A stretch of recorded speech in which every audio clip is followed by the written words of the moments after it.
Adésọlá o, àríkẹ́ ọlá, beauty and brain tó ṣọjọ́ ìbí.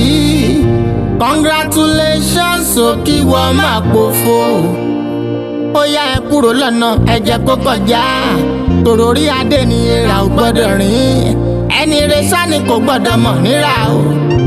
Èèyàn pàtàkì ló ń sọ ọjọ́ ìbí o. Adésọlá ó yá máa dá gọjọ́gọjọ́ o. CEO Adezzy Suzzy event and party. Event blogger tó mọ̀jẹ́. Pé ìkéyìí ayẹyẹ ní Nàìjà àbí lókè òkun o. Gbogbo ládéládé, gbogbo lóyèlóyè, ẹni mọ̀nà ló yẹ ká tẹ̀lé. Adezzy Suzzy event and blog ló bá wọn. Ó yá agbe tó ń gbèrè pàdé olókun. Ẹ̀mí akọ mo fẹ́ bẹ̀ yín níṣẹ́. Àlùkò tó ń gbèrè pàdé ọlọ́sà o. Aya Ọládìpọ̀ nírèkàn ẹ pínrẹ́ fún o. Oníwà tuntun màlúù tún lé lọ́dún. Àkàndá èèyàn afúnni máa wo bẹ́ẹ̀. Àpẹja fúnni lẹ́jà tó tún kọ́ ni bọ́n ṣe ń pẹja. Ìbọ́tọ̀ ní kábìnì nílé ire. Ìbọ́tọ̀ ní ká tútù ra ẹni bíi. Ìwà ìrẹ̀lẹ̀ ló fi táwọn yọ ó yá máa dá gọjọ́gọjọ́. Aya Ọlá CEO Etila entertainment. Èso oníṣìyìn lọ́nà ẹni ẹlẹ́ni onígbà ṣe yín ṣe. Mọ́mì Olúwa pẹ̀lú mi, Ọlọ́run ò ní fi ọ́ sílẹ̀ láéláé. Ẹ̀gbọ́n Adédèjì sísítà Ọláyínká. Ẹ̀gbọ́n Olúwatósìn ọmú ìyàdùn. A ò ní wá yín ti láwùjọ olóríire. Adésọlá àríkẹ́ ọlá. Ìbá Amẹ́ríkà ni wọ́n wà, ìwọ ò ní kú sọ́nà bí èéfín o. Ó yá jẹ́ ìkí ọ̀rẹ́ lé bàbá tó bí ọlọ́mọ. Adó Ekiti nílé rẹ̀ o. Adó ọ̀rá àmúkàrà sábẹ́ wù jẹ́. Àmúkọ́ ìṣẹ̀dálẹ̀ tí wọ́n ní. Ìkàràṣe méjì tèmi lù kọ́kọ́. Adó mẹ́yún líọ̀nì kọ́bẹ̀ òsì ló mọ́nu. Kọ́bẹ̀ òsì ló mọ́nu àkótó agirárà. Èkìtì ọmọ wa ọmọ ẹkùn. Ọmọ olókè méjì takọtabo lórí ara wọn. Èkìtì ọmọ asapata dowó. Ọmọ asòkúta dọ́là.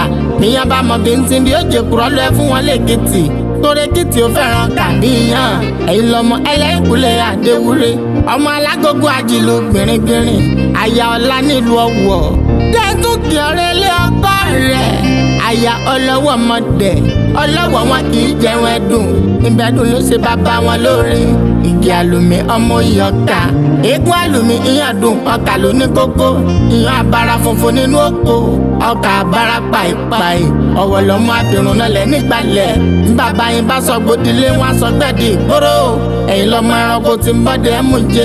Ọmọ àdàgbàjálẹ̀ àmúre. Ọmọ dáadáa kú àdá. Àdàsáko títí kò rèrè oko jẹ. Àdájìyà kọ̀ bíi pé kò bá kọ̀ pélé rí.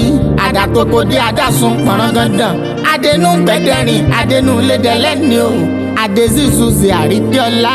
Ìwọ ò ní mọ́ bàjẹ́ ọdún ayọ̀ ló sì máa ṣe. Ọdọọdún là ń rorógbó. Ọdọọdún là ń ráwùsà.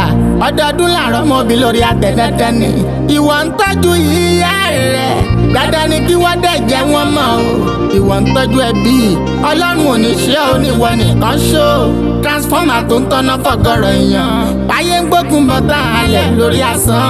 Oore ọ̀fẹ́ Olódùmarè mo lò tó fún wọn.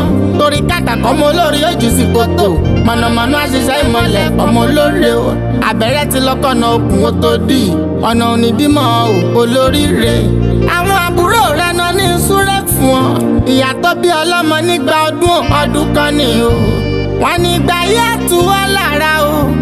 Á tù ọ́ lára o. Ìgbà yìí o.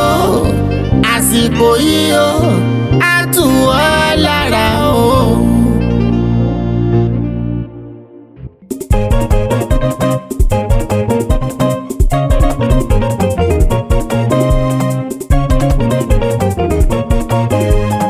Let us celebrate Adezzy Suzzy o. Wàjíjò ọpẹ́ torí tí ẹ yàtọ̀. Ìwọ ló ní ó yá gbẹ́sẹ̀ lọ́kọ̀ọ̀kan kílẹ̀ wí náà o.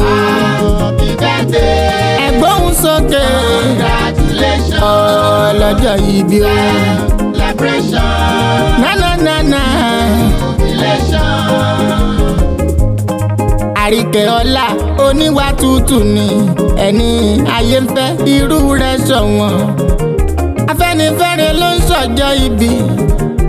Adésọlá sámo bá ròde. Ìwọ ló ní ó yá gbẹ́sẹ̀ lọ́kọ̀ọ̀kan ó yá ẹ kọrin o. Happy birthday, congratulations. Jubilation.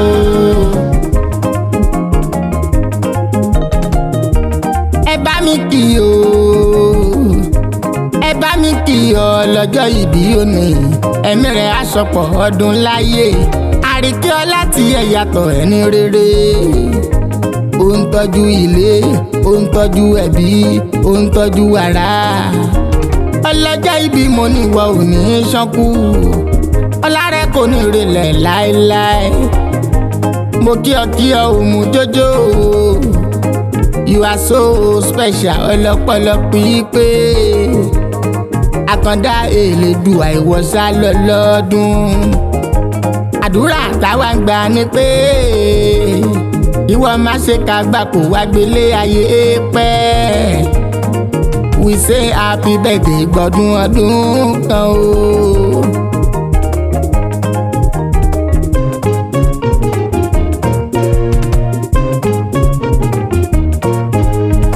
Ẹni tó bá pọ́n nílé o, ó yẹ ká pọ́n lé. Èèyàn tó bá yẹ́ni sí o, ó yẹ ká yẹ́ wọn sí. Ẹ̀dá tó bá fi fẹ́ hàn ṣèyàn láyé ń bì, dandan nìyẹn Ọlọ́run àgbà dúra wọn o. Ọlọ́run á gbàdúrà rẹ̀, àmì àṣẹ. Àmì àṣẹ o, àgbàdúrà rẹ̀. Àmì àṣẹ kí wọ́n máa mọ̀ṣin ó kú ọjọ́ ìbí. Àmì àṣẹ o, àgbàdúrà rẹ̀. Adésọ́lá mo kí ọ o, happy birthday o.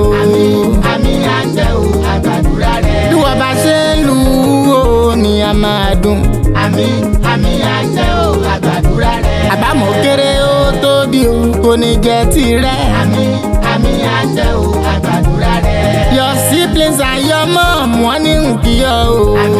Àmì àṣẹ o, àgbàdúrà rẹ̀. Ọlọ́run wọn gbàdúrà rẹ̀, Àríkẹ́ ọlá o. Àmì àṣẹ o, àgbàdúrà rẹ̀.